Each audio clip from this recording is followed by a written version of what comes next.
Bonjour Dominique.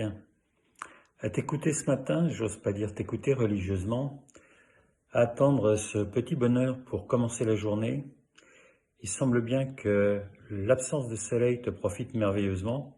J'espère qu'il en sera de même pour moi parce que vous pouvez voir derrière moi l'espèce de touffe du Sophora japonica et puis en contre-jour la grisaille du matin.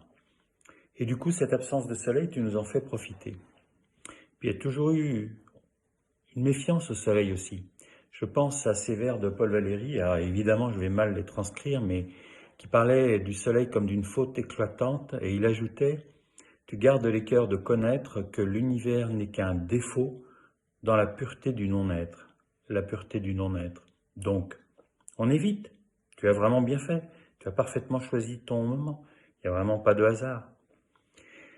Alors le non-être, c'est vraiment tout ton contraire. Et plus tu marches, plus on écoute tes messages le matin, et plus tu es. Et je me demande ce qu'il en sera quand tu seras à Rome.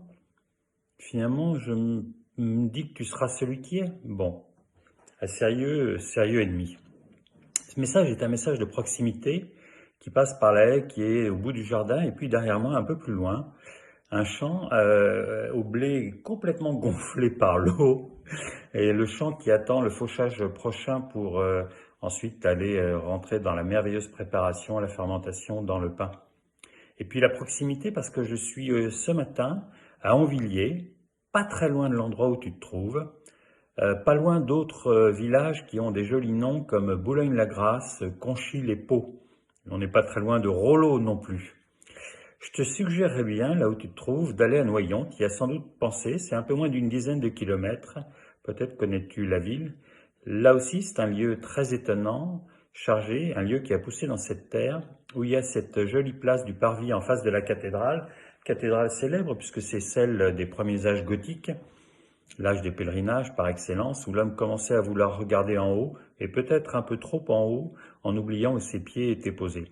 Et puis derrière la cathédrale de Noyon, il y a cette étonnante bibliothèque du chapitre, l'un des rares bâtiments en bois de cette époque-là, puisqu'il remonte au début du XVIe, un lieu où sont toujours présents les livres, dans un chapitre bien entendu, et qui sont, comment dirais-je, bien droits sur leurs colonnes.